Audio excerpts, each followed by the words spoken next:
Hi there, I'm Andrew, you're watching ThatGamerAjax, and welcome back to Tales from the Tabletop, where I share some stories from my overall experiences both as a dungeon master and a player over the years, so that way either you guys might be able to find something entertaining, get a little bit of inspiration, or have a learning moment like this current story is going to be. Now, to set the scene with this story, I would just like to go ahead and emphasize that I was a relatively new dungeon master at the time. I'd only been playing a handful of times, and the group of players that I had was brand new to the game, with the exception of one player.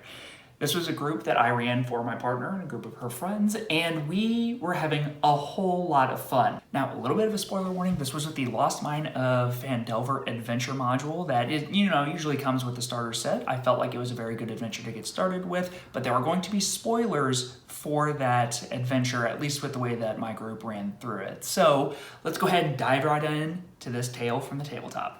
Our story takes place in the Red Brand hideout, where the group had been kind of sneaking through, doing a relatively good job and, passing a lot of their checks as a whole. There was a Nothic that was in the basement that they'd managed to make a deal with, and they were starting to make their way to the lair of the evil wizard Glassstaff. Now, unfortunately, they did not realize that he had a rat familiar that was out that had warned him in advance. They started searching around, and he managed to start making a run for it. However, he did not do a very good job on trying to sneakily run away from them, and they were able to get on his tail.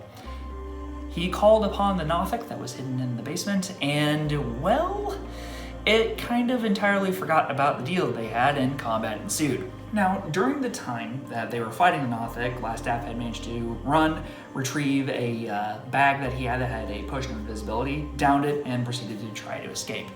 Once the group had finished dealing with the Nothic, they proceeded to kind of search a little bit more of the lair as a whole, tend to some wounds, and then they started trying to search for Glassstaff.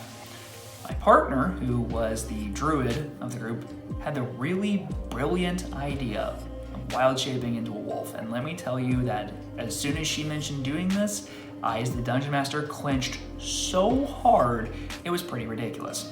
I wasn't entirely that great at improvising at the moment, and I realized that with the wolf's keen smell ability, which gives advantage on perception checks, she was going to be able to find him no problem. And unfortunately, I ended up playing it the way that I set the difficulty check a lot higher because he had a decent amount of distance in between the group and himself that it was going to be relatively hard for her to do it.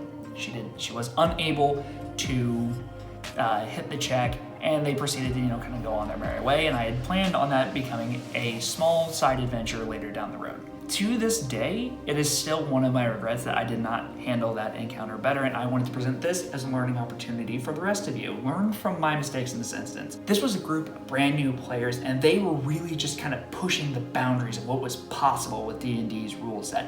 I had not told them to do any of this. This was something that my partner came up with entirely on her own, and I remember just being so proud of her in that moment that this was something that she decided to do and she stuck with it. Looking back on it now, I think that there were better ways that I could have rewarded her choice there. I think that I could have just allowed her to be able to successfully track down Glassstaff. They probably would have had either some kind of small fight or they would have captured him. Either way, I think he would have been outnumbered probably 5 or 6 to 1, so there are very, very low odds of him actually succeeding. I think that I could have rewarded their split-second decision in that moment to really track him down rather than just sticking to the notes that I'd only prepared at the time. There are a lot of things that I would like to say to my younger self as a dungeon master, but I think that embracing the player choices is what really makes this game special. So as a lesson out there to you, other dungeon masters, go with the flow. Make sure that you have that room of flexibility that I didn't give myself at the time. Don't be afraid to invite new players into this game as well. You will be amazed and surprised at the solutions that they come up with. So that is going to conclude this tale from the tabletop. Now this one was relatively short, but I just wanted to give a quick shout out to the fact that I was completely outwitted by brand new players, and I was the one that was supposed to be teaching them how to play the game. So if you like this story, please don't forget to give that thumbs up. If you ever had a similar story to this, comment below, let me know. And if you enjoyed the video and you want to see a little bit more, please subscribe. It really helps a small channel like mine grow. But until next time, I'll see you in the next video. Bye-bye.